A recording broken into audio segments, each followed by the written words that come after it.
Praise the Lord, praise the Lord. Welcome to the light.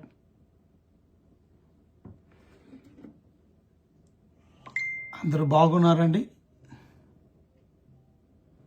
So మీరందరూ కూడా లైవ్కి వచ్చేస్తే మనం లైవ్ ప్రారంభించుకుందాం.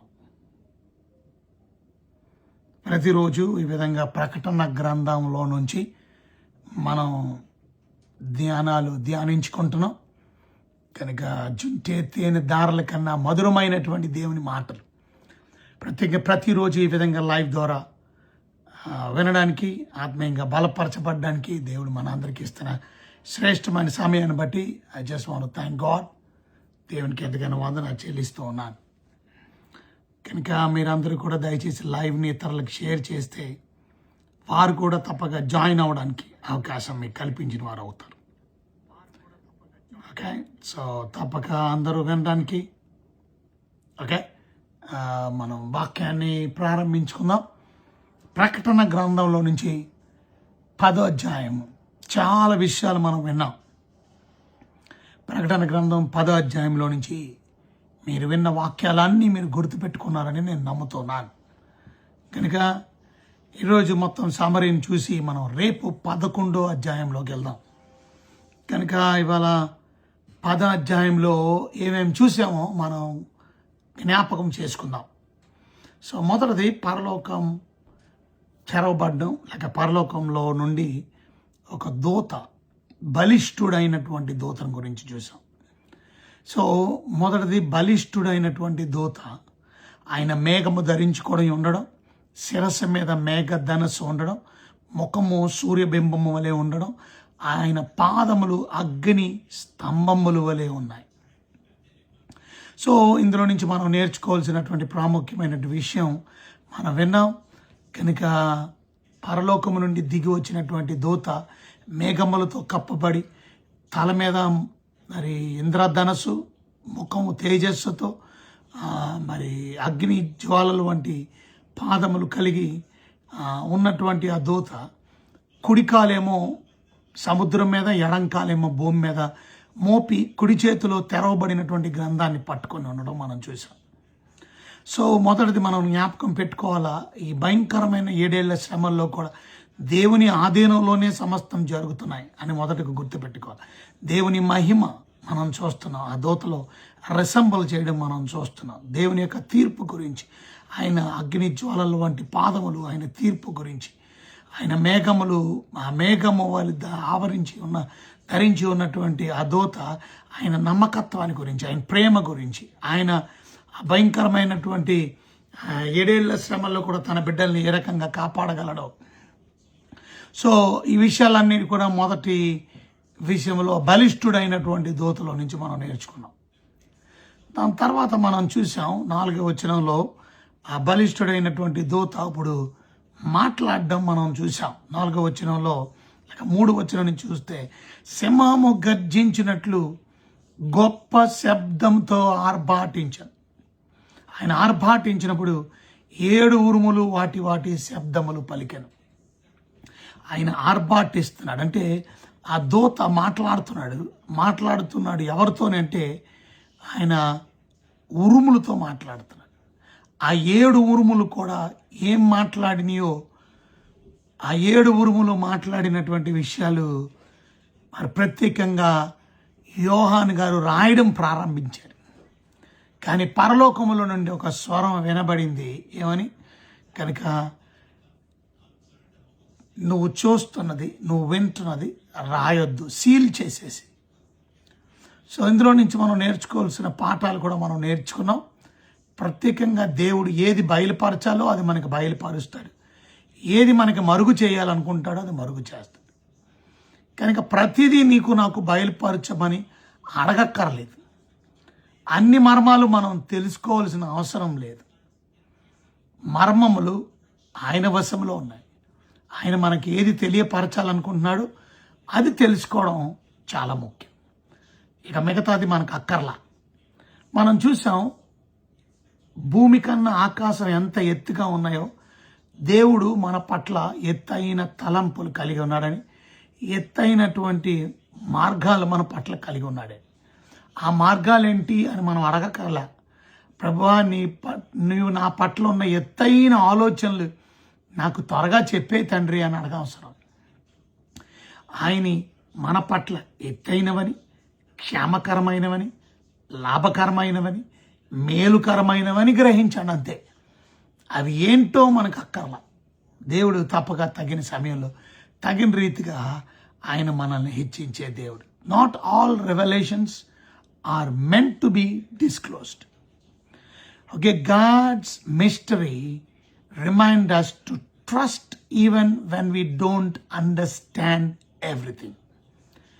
కొన్నిసార్లు అన్నీ మనకి అర్థం కాకపోయినప్పటికీ దేవుని మీద నమ్మకం ఉంచమని దేవుని వాక్యం సెలవిస్తుంది. సో మనం దేవుని మీద నమ్మకాన్ని ఉంచినప్పుడు తప్పక కొన్నిసార్లు మనకు అర్థం కాకపోయినప్పటికీ దేవుని చిత్తం మన జీవితంలో నెరవేరులాగున మనం ఆయన చెప్పు చేతలో నమ్మకంగా ఉండవలసినటువంటి ఆవశ్యకత. ఇక మూడోది మనం చూసాం, ఆ దూత నో మోర్ డిలే, ఇక సమయం లేదు. 5-6 వచనాలు మనం చూసాం కనుక 5-6 వచనాల్లో, మరియు సముద్రం మీదను భూమి మీదను నిలిచి ఉండగా నేను చూచిన ఆ దూత తన కుడి చెయ్యి ఆకాశం తట్టు ఎత్తి పరలోకమును, అందులో ఉన్న వాటిని, భూమిని, అందులో ఉన్న వాటిని, సముద్రము, అందులో ఉన్న వాటిని సృష్టించి యుగయుగములు జీవించున్న వాని తోడు ఒట్టు పెట్టుకొనను. ఏమని ఒట్టు పెట్టుకొని మాట్లాడుతున్నాడు? ఏమని ఒట్టు పెట్టి, ఇక ఆలస్యం ఉండదు, కానీ ఇక ఆలస్యం ఉండదు. No more delay. సో దూత ఒట్టు గురించి మనం చూసాం. ఈ 10వ అధ్యాయంలో మొదటిది బలిష్ఠుడైనటువంటి దూత. ఎవరిని రిప్రజెంట్ చేస్తున్నారు, ఏమి నేర్చుకోవాలో మనం బలిష్ఠుడైన దూత నుంచి నేర్చుకున్నాం. రెండోది ప్రకటన గ్రంథం 10వ అధ్యాయంలో మనం ఏది దేవుడు మరుగు చేయాలనుకుంటున్నాడో అది మరుగు చేస్తాడు, ఏది మనకి దేవుడు తెలియపరచాడో తెలియపరుస్తాడు. అన్ని దేవుడు ప్రకటన గ్రంథంలో తెలియపరిచి 7 ముద్రలు, ఒక్కొక్క ముద్ర విప్పినప్పుడు ఏం జరుగుతుందో తెలియపరిచినటువంటి దేవుడు, 7 బోరలు ఊదినప్పుడు ప్రతి బోర ఏం చెప్తుందో తెలియపరిచినటువంటి దేవుడు, 7 పాత్రలు భూమి మీద కొమ్మరించబడినప్పుడు ఏం జరుగుతుందో తెలియపరిచినటువంటి దేవుడు, 7 ఉరుములు మాట్లాడుతున్నప్పుడు ఎందుకని దేవుడు తెలియపరచడానికి ఇష్టపడలా ఆయన చెప్తాం. అది మనం విని ఇంకా ఎంత భయంకరమైనటువంటి ఉగ్రత దేవుడు భూమి మీద కొమ్మరించబోతున్నాడు, దేవుడు తన ప్రజలకు తెలియపరచడం ఇష్టం లేదు. అది ఈరోజు మనం నేర్చుకోవాల్సిన ప్రాముఖ్యమైన విషయం. దేవుని వాక్యాన్ని వింటున్నటువంటి మీరు ఈ సత్యాన్ని మీరు గ్రహించాలి. దేవుడు మనకి సీక్రెట్గా ఉంచింది, లెట్ ఇట్ బి సీక్రెట్. దేవుడు మరుగు చేసింది మరుగు చేయనియండి. దేవుడు మనకి తెలియపరిచింది అవి మనం నేర్చుకునే ప్రయత్నం చేద్దాం. ప్రకటన గ్రంథంలో ఎన్ని దేవుడు తెలియపరిచాడు, నేర్చుకునే ప్రయత్నం చేద్దాం. పరలోకం ఎలా ఉంటుందో దేవుడు మనకి తెలియపరిచాడు. పరలోకంలో వర్షిప్ ఎలా ఉంటుందో దేవుడు తెలియపరిచాడు. యోహానుతో దేవుడు బయలుపరిచాడు. కానీ పరలోకాన్ని ఇంకొక ఆయన చూశాడు. ఆయన పేరు ఎవరు? ఆయన పేరు పౌలు.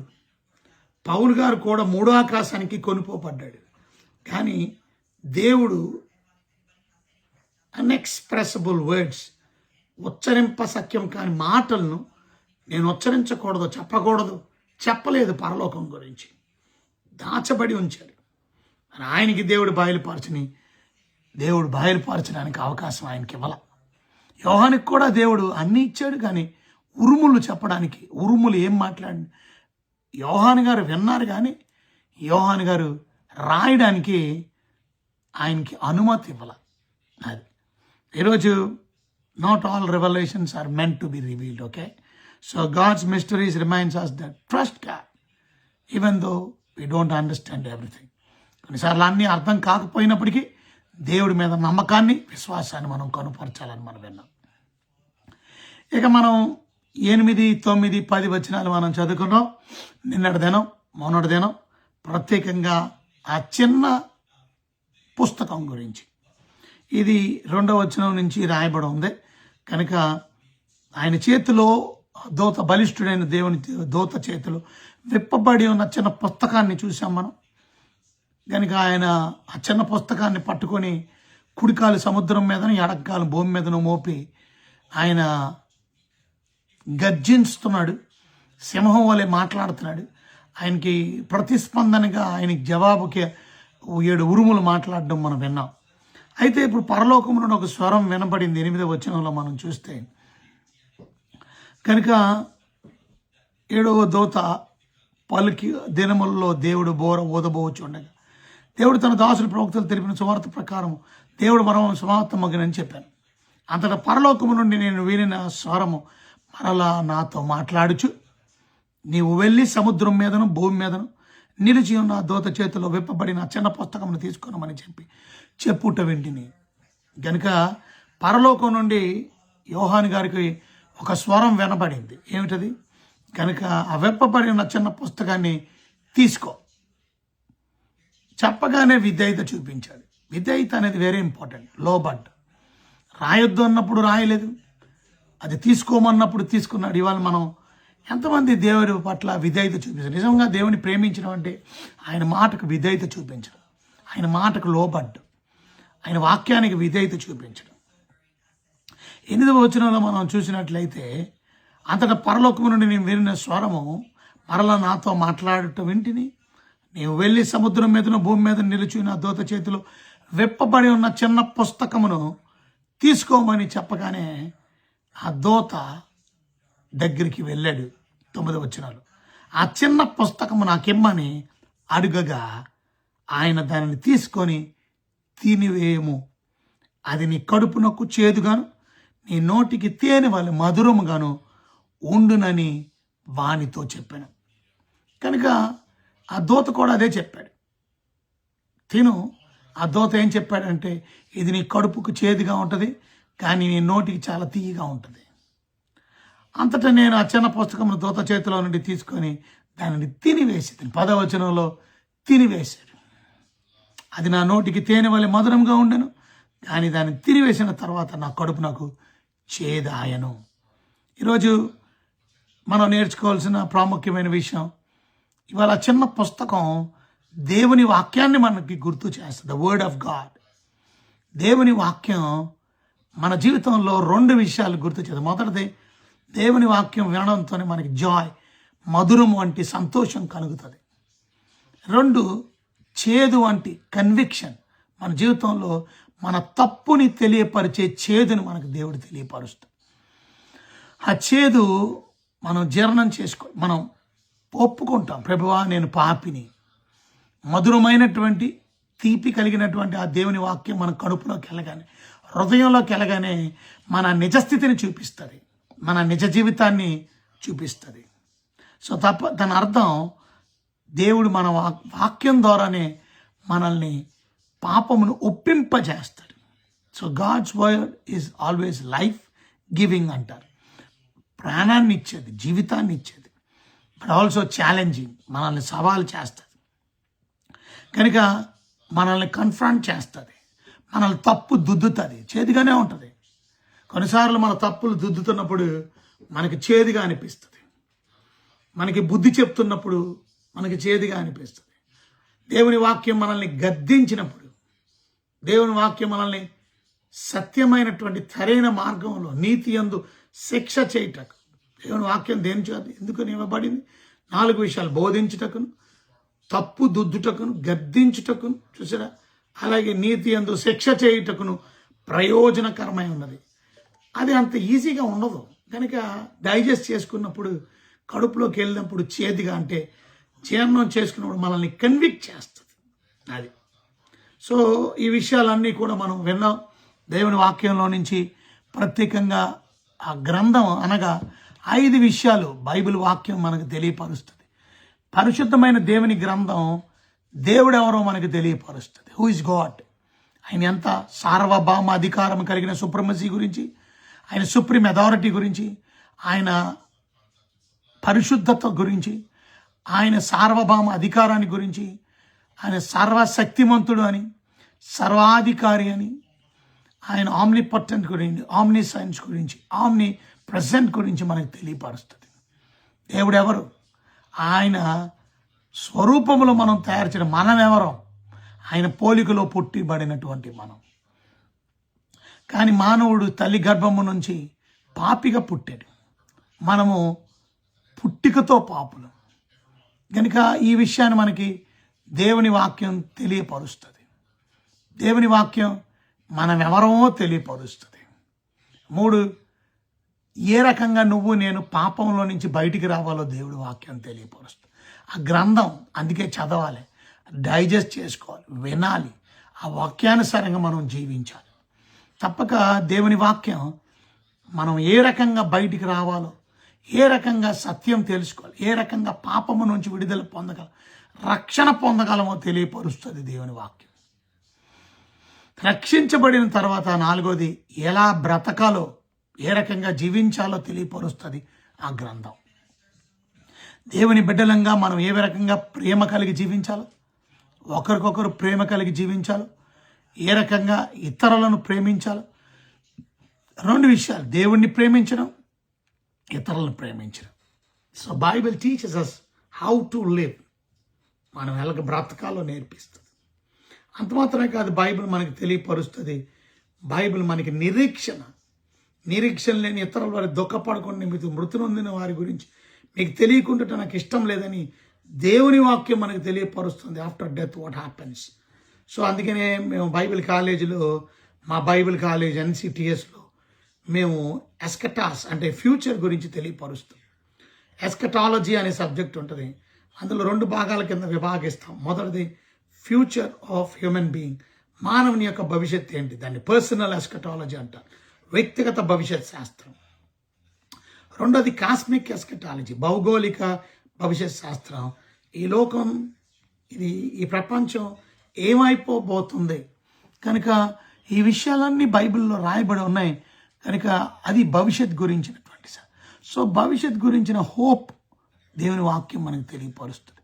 హోప్ ఆఫ్టర్ డెత్, ఏం జరుగుతుందో మనకి నిరీక్షణ ఉంది కనుక భూమి మీద బ్రతికుంటుండగానే మనకి దేవుడు హోప్ ఇస్తున్నాడు.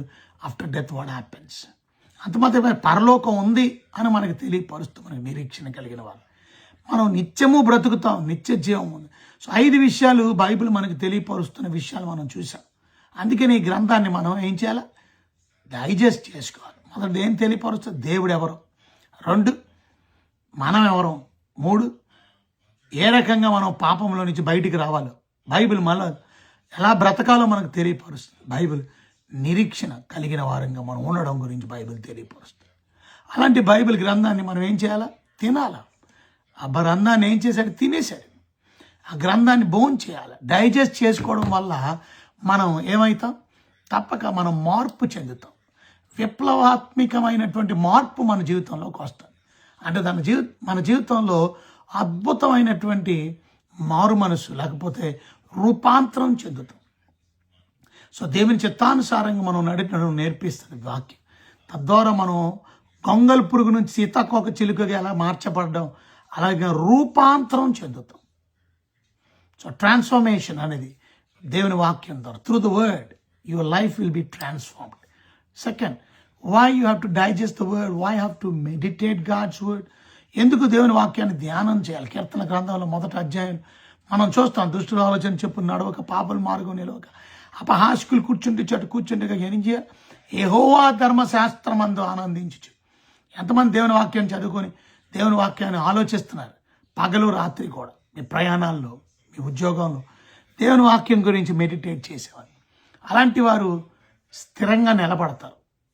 ఆకువాడక తన కాలమందు ఫలమిచ్చే చెట్టు వలె ఉంటారు. మొదటిది నీటి కాలువలో ఎవరన్నా నాటబడిన వారిగా ఉంటారు. అంటే వారి జీవితం నాటబడిన స్థిరమైనటువంటి పునాది కలిగిన వారికి. 2, వారి జీవితంలో వారు ఫలభరితంగా తన కాలమందు ఫలమిచ్చే చెట్టు వలె ఉంటారు. 3, అతడు చేయనదంతయు సఫలమవుతుంది. మీరు చేయదంతా సఫలం. ఎవరు? దేవుని వాక్యాన్ని ధ్యానం చేసేవాళ్ళు. అందరూ కాదు, దుష్టుల ఆలోచన చెప్పుని నడిచేవాళ్ళు, పాపుల మార్గంలో నిలిచేవాళ్ళు, అపహాస్కులు కూర్చుండే చోట కూర్చుండే వాళ్ళు కాదు. ఈ రకంగా స్థిరంగా ఉండేవాళ్ళు, ఫలభరితంగా ఉండేవారు, అన్నీ వారు చేసేవన్నీ సఫలమయ్యేవాడు వాళ్ళు కాదు. ఎవరైతే వాక్యంలో ధ్యానంలో ఉంటారో వారు థింక్ చేస్తారు, మెడిటేట్ చేస్తారు, and those are the people, they will be stable, they will be fruitful and they will prosper. వారి జీవితంలో స్థిరత్వం కలిగి ఉంటారు, ఫలభరితంగా ఉంటారు, అభివృద్ధిని అనుభవిస్తారు. అంత మాత్రమే కాదు, ఆ వాక్యాన్ని మనం మెమరైజ్ చేయాలి, అంటే కంఠస్థ పెట్టాలి. ఎన్ని వాక్యాలు మీకు కంఠస్థ వచ్చు? ఎన్ని వాక్యాలు కంఠస్థ పెట్టడానికి ప్రయత్నం చేస్తున్నారు? కనీసం రోజుకు ఒక వచనాన్ని అప్పు చెప్పుకుంటున్నారా మీకు మీరు? Very important. మీరు మెమరైజ్ చేయడం వల్ల ఏమైంది? మీ జీవితంలో దేవుని వాక్యాన్ని మీరు మెమరైజ్ చేయడం వల్ల, హృదయంలో మీ వాక్యాన్ని ఉంచుకోవడం వల్ల, 119 దావీదు కీర్తన 11 వచనం, నా హృదయంలో నేను పాపము చేయకున్నట్టు, నా హృదయంలో ఏముంచుకున్నా? నీ వాక్యమును ఉంచుకున్నాను. ఎవరైతే దేవుని వాక్యాన్ని ఉంచుకుంటారో, యవనస్తుడు దేని చేత తన నడతను శుద్ధి చేసుకుంటారో, అదే 119:9 వచనంలో దేవుని వాక్యమును జాగ్రత్తగా చూచుకున్నట్టు చేతనే కదా. దేవుని వాక్యాన్ని కంఠస్థ పెట్టడం వల్ల మీ జీవితంలో మీరు పాపం చేయకుండా ప్రొటెక్ట్ చేయబడతారు. దేవుని వాక్యం ద్వారా ప్రొటెక్ట్ చేయబడతారు. చూసారా, ఇవాళ మన జీవితంలో శత్రువుని మీరు ఎదిరించగలుగుతారు, శత్రు శోధనని జయించగలుగుతారు. సాతాన్ని యేసుక్రీస్తు ప్రభువారు ఏ రకంగా శోధనల్ని ఎదుర్కోగలిగాడు? ఆయన వాక్యాన్ని ఏం చెప్పాడు? ఆయన అప్పచెప్పాడు, చూడకుండా చెప్పాడు. ద్వితీయోపదేశకాండం 8వ అధ్యాయంలో మనుషుడు రొట్టు వల్ల మాత్రమే దేవుని నోట్లో నుంచి వచ్చే ప్రతి మాట వలన జీవిస్తాడు అని ద్వితీయోపదేశకాండం 8వ అధ్యాయంలో వచ్చిన లేఖనాన్ని చూసి లేఖనాన్ని అప్పచెప్పేశాడు. బైబిల్ తీలే. ఇవాళ మనం బైబిల్ తీసుకొచ్చి, ఆగండి సాతానా, నేను చూపిస్తాను, సాతానా ఒక్క నిమిషం ఆగు, నేను బైబిల్ తెస్తానని నీ బైబిల్ తెచ్చేవారు కూడా వెయిట్ చేయలేడు. అది కంటెత్త పెడు. ప్రొటెక్ట్ చేయబడతాను సాతాను శోధనలో నుంచి, శారీరకమైన కోరికల నుంచి, పాపం చేయకుండా పరిశుద్ధతలో. అందుకే దేవుని వాక్యాన్ని భోంచేయి, దేవుని వాక్యాన్ని మెడిటేట్ చేయి, దేవుని వాక్యాన్ని కంటత పెట్టు, ఇక దేవుని వాక్యాన్ని స్టడీ చేయి.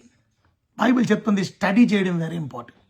దేవుని వాక్యం చెప్తున్నారు 2వ తిమోతికి రాసిన పత్రిక 2వ అధ్యాయంలో 15వ వచనంలో ఏం చేయమన్నాడు? మీరు సత్యవాక్యమును ఏం చేయాలి? సరిగా ఉపదేశించాలి. దేవుని వాక్యమును దేవుని ఎదుట యోగ్యునిగాను, సిగ్గుపడనక్కర్లేని పనివానిగాను, సత్యవాక్యమును సరిగా ఉపదేశించువానిగాను నిన్ను నీవే దేవుని ఎదుట సాధనంగా ఏర్పాటు చేసుకోవాలి.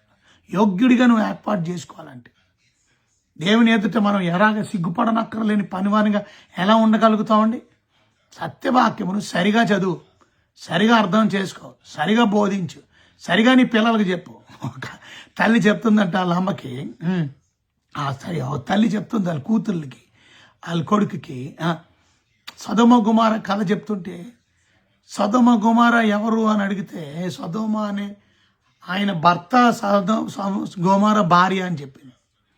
సొదొమ గుమార అనే పట్టణాల గురించి చెప్తూ, సొదొమ భార్య ఏంటి, సొదొమ గుమారాలు భార్య భర్తలేంటి? దాని అర్థం ఏంటంటే, మనకు వాక్యం లేనిదే మనం బోధించకూడదు. నువ్వు పబ్లిక్ మీటింగ్లో బోధించే అవసరం లేదు, చర్చిలో బోధించే అవసరం లేదు. నీ పిల్లలకు నువ్వు బోధించేవాడు, నువ్వు బోధకుడివి కదా. You are a teacher to your children. కనుక మీరు లైవ్ గ్రూప్స్ పెట్టుకొని చక్కగా గ్రూప్స్లో చక్కగా దేవుని వాక్యాన్ని ధ్యానించడం ఎంత గొప్ప ధన్యత, అది ఎంత గొప్ప ఆశీర్వాదం అది. So be blessed by preaching God's word. దేవుని వాక్యాన్ని చెప్పండి ప్రజలకి, దేవుని వాక్యాన్ని బోధించండి, చూసారా, సత్యాన్ని ప్రకటించండి. తద్వారా వారు దీవించబడతారు, ఆశీర్వదించబడతారు. సత్యమును ప్రకటించబడాలని నీకు తెలియాలి వాక్యం. సో ఎప్పుడైతే దేవుని వాక్యాన్ని మనం స్టడీ చేయాలి, మొదటిది డైజెస్ట్ చేసుకోవాలి, ట్రాన్స్ఫర్మేషన్ పొందుతాం. రెండోది మనం దేవుని వాక్యాన్ని ఏం చేయాలి?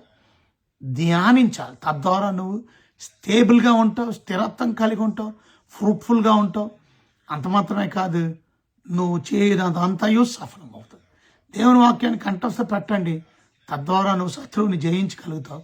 అంత మాత్రమే కాదు, కంఠస్థ పెట్టడం వల్ల పాపము నుండి ప్రొటెక్ట్ చేయబడతావు. నేను పాపము చేయకుండానట్లు, అది పాపము చేయకుండా ఉండాలంటే వాక్యాన్ని కంఠస్థ పెట్టి ఆ వాక్యం మనం ఎవరు వేసుకున్నప్పుడు, ఆ వాక్యాన్ని చక్కగా మనం మాట్లాడుతున్నప్పుడు ఆ పాపం చేయకుండా మనం కాపాడబడగలుగుతాం.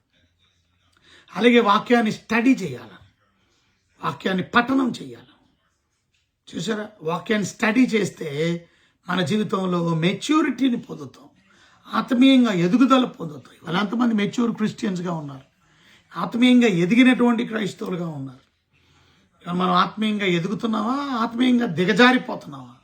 ఆత్మీయంగా చాలామంది దిగజారిపోతున్నారు. ఎంతమంది కొంతసేపైనా ప్రార్థన చేసుకునే వాళ్ళు ప్రార్థన లేదు, బైబిల్ చదువుకోవడం లేదు, ఇతరులకు సువార్త ప్రకటించలేని దౌర్భాగ్యమైన పరిస్థితుల్లో. దానికి కారణాలు ఏంటి? వాక్యాన్ని మనం పఠించకపోవడం, స్టడీ చేయకపోవడం. ఎప్పుడైతే వాక్యాన్ని స్టడీ చేస్తావో, పెన్ను తీసుకోవడం, పేపర్ తీసుకోవడం, చక్కగా నువ్వేం చదివావో నీకు దేవుడు మాట్లాడింది రాసుకోవడం. ఆ విధంగా స్టడీ చేయండి. You'll be matured Christian. అంత మాత్రమే కాదు, నువ్వు తప్పేంటో సత్యమేంటో అర్థం చేసుకోగలుగుతావు. సో ఇవాళ చాలామంది తప్పేదో సత్యమేదో అర్థం చేసుకోలేనటువంటి భయంకరమైన పరిస్థితుల్లో ఉండడానికి గల కారణం ఏంటి? ఇంకా వాక్యం తెలియక అందరూ చెప్పేది రైటే అనుకుంటున్నారు. ఎంతోమంది తప్పుడు బోధకులు తప్పు బోధ బోధిస్తుంటే ఎందుకని గర్దించలేకపోతున్నారు? ఎందుకని వాళ్ళకి బుద్ధి చెప్పలేకపోతున్నారు? నోర్మోయండి, మీరు చెప్పేది తప్పు అని ఎందుకు చెప్పలేకపోతున్నారు? ఏనుగు ఎక్కాడు జక్కయ్య అంటే ఎలాగైతే తప్పు అని చెప్తారు, మరి చెట్టు ఎక్కాడని రాసి ఉంది కదా. మరి అన్ని తప్పులను మీరు పసిగట్టగలిగారు వారిగా ఉండాలి అంటే వాక్యం తప్పు చెప్పే దైవజనులు ఉన్నారు చాలామంది. వాళ్ళు దైవజనులు కాదు కనుక మీరు వాక్యాన్ని చూసారా చక్కగా చదువుకొని పట్టించినట్లయితే మీరు తప్పక మెచ్యూరిటీలో తప్పేదో సత్యమేదో మీరు అర్థం చేసుకోగలుగుతారు. ఇక చివరిది, దేవుని వాక్యాన్ని మనం ఏం చేయాలా? దేవుని వాక్యాన్ని తప్పక మనం వినాలి. లిసన్. రోమిలికి రాసిన పత్రిక 10వ అధ్యాయం 17వ వచనంలో వినుట వలన విశ్వాసం కలుగును, వినుట క్రీస్తుని గురించిన మాట వలన కలుగును. సో దేవుని వాక్యాన్ని వినాలి. కనీసం మీ బైబిల్ని, మీ ఫోన్లో ఉన్న బైబిల్ని యాప్ డౌన్లోడ్ చేసి వినండి. ఆడియో బైబిల్ని వినండి. ఇలాంటి మంచి మాటలు, ప్రకటన గ్రంథ ధ్యానాలు ప్రతిరోజు మీకు ఇస్తున్నప్పుడు లైవ్ని షేర్ చేసి వారికి వినిపించాలి. మీ కుటుంబ సమేతంగా వినండి. మీరు తప్పక వినుట వలన మీరు బ్లెస్సింగ్ పొందుతారు, మీరు విశ్వాసంలో ఎదుగుతారు.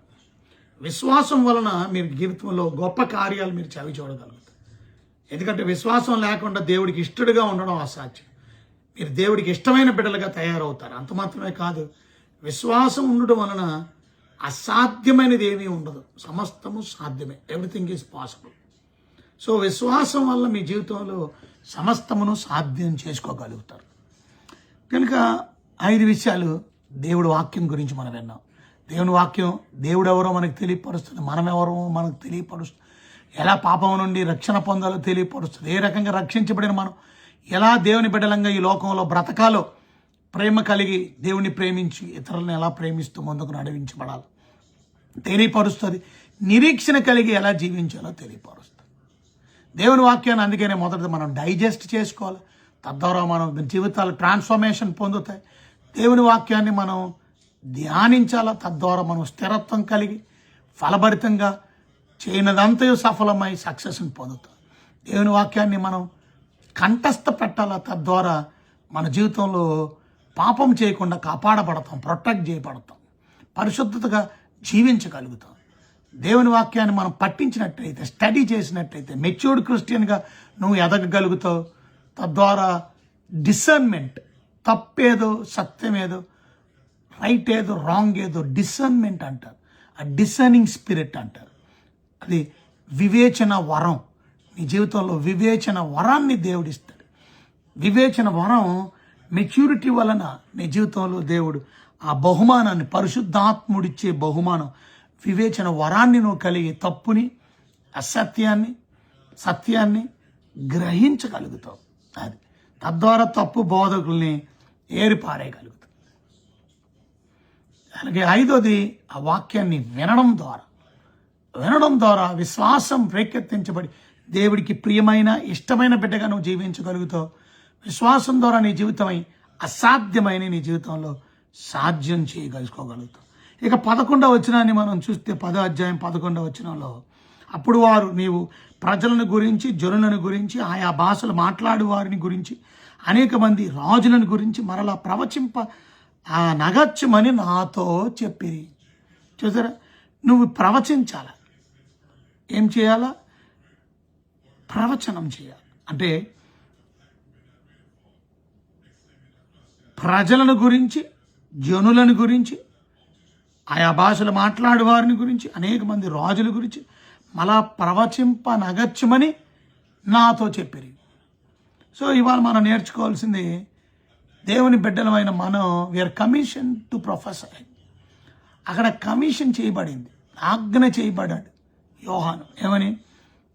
తప్పక నువ్వు మరలా ప్రవచించాలి. అనేకమైన ప్రజలకు, నేషన్స్కి, జనానికి, లాంగ్వేజెస్ మాట్లాడేవారికి, భాషలు మాట్లాడేవారికి, అనేకమైన రాజులు. కనుక సత్యాన్ని మనం బలముగా, బోల్డ్గా ప్రకటించాలి. అందరికీ ప్రకటించాలి, దేశాలు ప్రకటించాలి, ప్రతి ప్రజలకి బోధించాలి. కనుక మనం సిగ్గుపడకూడదు. సో దేవుని వాక్యాన్ని ప్రకటించడానికి ధైర్యం కలిగి మనం జీవించాలి. దేవుని వాక్యాన్ని ఎప్పుడు కూడా ప్రకటించకుండా మనం ఉండకూడదు, శుభవార్తను ప్రకటించాలి. ఇది 10వ అధ్యాయంలో నుంచి మనం నేర్చుకున్నటువంటి ఆత్మీయమైన పాఠాలు. 5 విషయాలు మనం విన్నాం. బలిష్ఠుడైన దూత గురించి, అలాగే 7 ఉరుములు మాట్లాడిని రహస్యంగా ఉంచమని దేవుడు చెప్పిన మర్మం గురించి, అలాగే ప్రత్యేకంగా ఇక డిలే లేదు, సమయం లేదు అని ఒట్టు పెట్టుకున్నటువంటి దూత మాట గురించి, అలాగే 4వది ఆ బోంచే ఈ గ్రంథాన్ని తినేసే, ఇది నీ కడుపుకు చేదుగాను నీ నోటికి తీయగాను ఉంటుందని. 5వది తిరిగి ప్రవచించు, బోల్డ్గా దేవుని వాక్యాన్ని ప్రకటించు. ఈ విషయాలు 10వ అధ్యాయం వివరణగా మనం నేర్చుకోవడానికి దేవుడు సహాయం చేశాడు. కనుక రేపు 11వ అధ్యాయంలోకి మనం వెళ్దాం.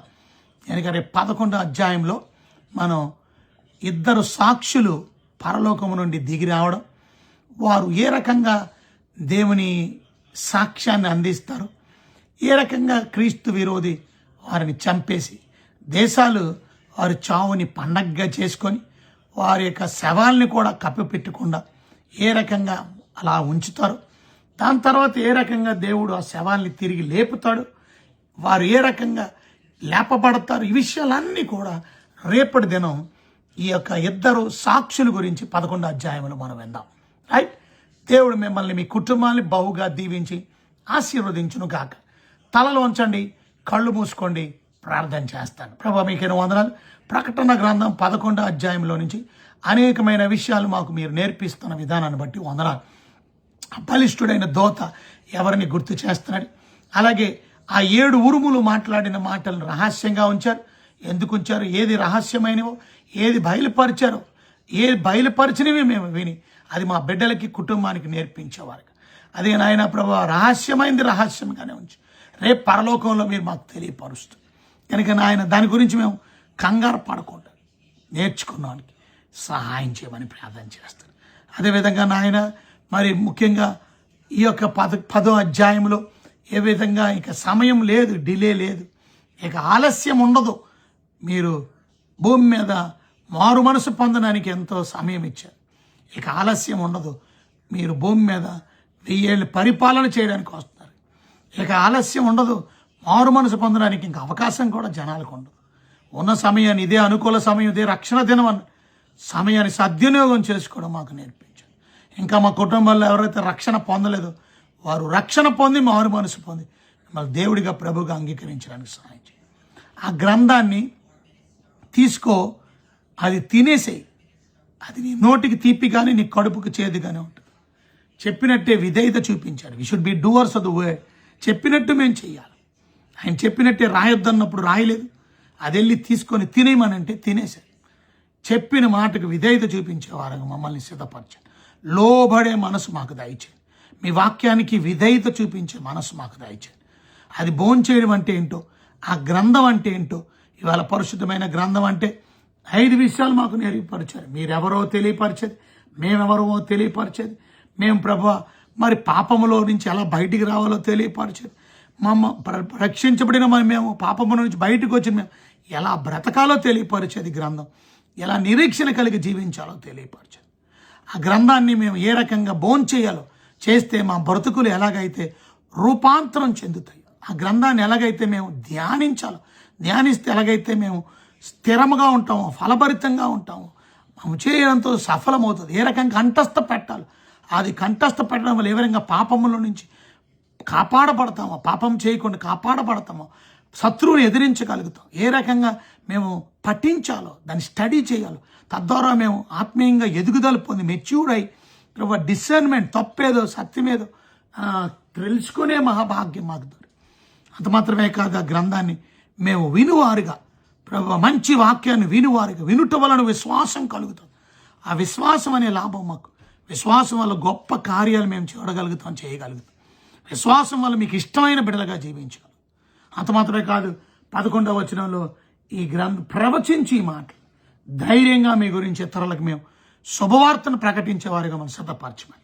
రేపు 11వ అధ్యాయ ధ్యానంలో కూడా మాకు తోడుగా మీ వాక్యాన్ని ప్రేమించి ప్రతిరోజు లైవ్లో కొంత ఆలస్యం అయిపోతున్నప్పటికీ కూడా ఆసక్తితో వాక్యం వింటున్నటువంటి మీ ప్రియ బిడ్డల్ని ప్రేమతో జ్ఞాపకం చేసుకొని వారు ప్రతి అక్కర ప్రతి అవసరత తీర్చు.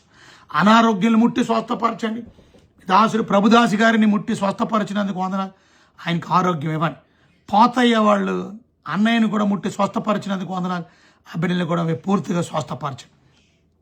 అలాగే నాయన ప్రభు మరి బిడ్డలు అనారోగ్యంతో బాధపడుతున్నటువంటి బిడ్డలు చైతన్య వాళ్ళ యొక్క చెల్లిని కూడా ముట్టి ఆ కిడ్నీ ప్రాబ్లం నుంచి విడిపించి స్వస్థపడి, ఇంకా అనేక మంది అనారోగ్యంతో బాధపడుతున్న వారు ఉన్నారు. బిడ్డల్ని ముట్టి బాగు చేసి స్వస్థపరచండి. ఈ రాజ్యం రాకడ కొరకు మమ్మల్ని సిద్ధపరచండి. పరిశుద్ధంగా నమ్మకంగా యథార్థంగా బ్రతకడానికి కృపలాగించండి. బిడ్డలందరినీ మీ చేతులకు సమర్పిస్తూ యేసయ్య ఘనమైన నామం మీకిలేనంత బ్రతిమలాడి శుతించి ప్రార్థించి అడిగి వేరేంత వేరుగున్నాను మా తండ్రి. ఆమేన్ ఆమేన్.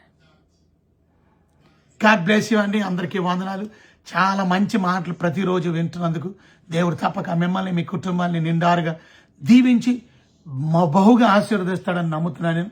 అమ్మ Grace George praise the Lord, Priniti Chinni praise the Lord, Yesu Babu pastor garu praise the Lord, John Ratnaraj pastor garu praise the Lord, Yesu Babu Saluri garu praise the Lord అండి, Priniti Chinni praise the Lord. God bless you.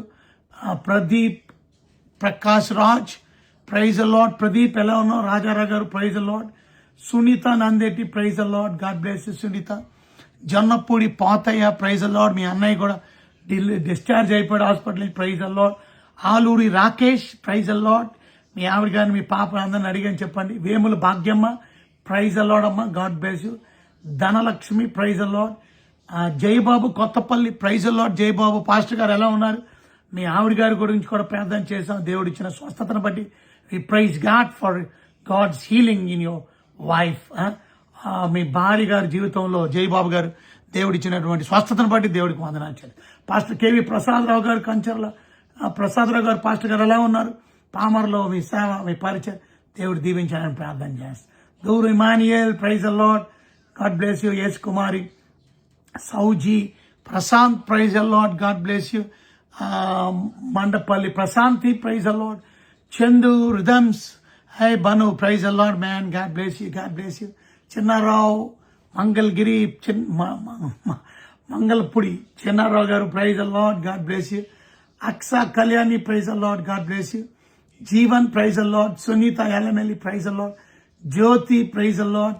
So God bless you each and every one. మీరు మీ పేరేంటి మీరు type చేస్తే ఏమంటారు, మీ comment type చేస్తే మేము మీ గురించి చదవడానికి అవకాశం ఉంటుంది.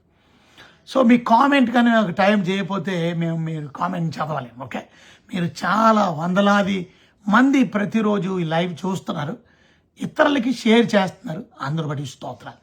అనేకమైన గ్రూప్స్లో కూడా షేర్ చేస్తున్నారు. Thank you very much. WhatsApp స్టేటస్లు పెట్టుకుంటున్నారు. Thank you for that. వాక్యాన్ని మీరు ప్రేమించడం వల్ల, వాక్యాన్ని మీరు ఇతరులకు అందించడం వల్ల తప్పక మీరు దీవించబడతారు. అలాగే మెసెంజర్స్లో కూడా మెసెంజర్ స్టోరీలో పెట్టుకుంటున్నారు, మెసెంజర్ గ్రూప్స్లో షేర్ చేస్తున్నారు. Thank you so much. ఇది యూట్యూబ్లో కూడా అప్లోడ్ అవుతుంది కనుక యూట్యూబ్ కూడా లింక్ పంపిస్తారు. యూట్యూబ్లో కూడా మీరు ఇతరులకు షేర్ చేయవచ్చు. సో గాడ్ బ్లెస్ యూ అండి. దేవుడు మిమ్మల్ని మీ కుటుంబాన్ని దీవించి ఆస్వాదించును కాక. I'm signing off.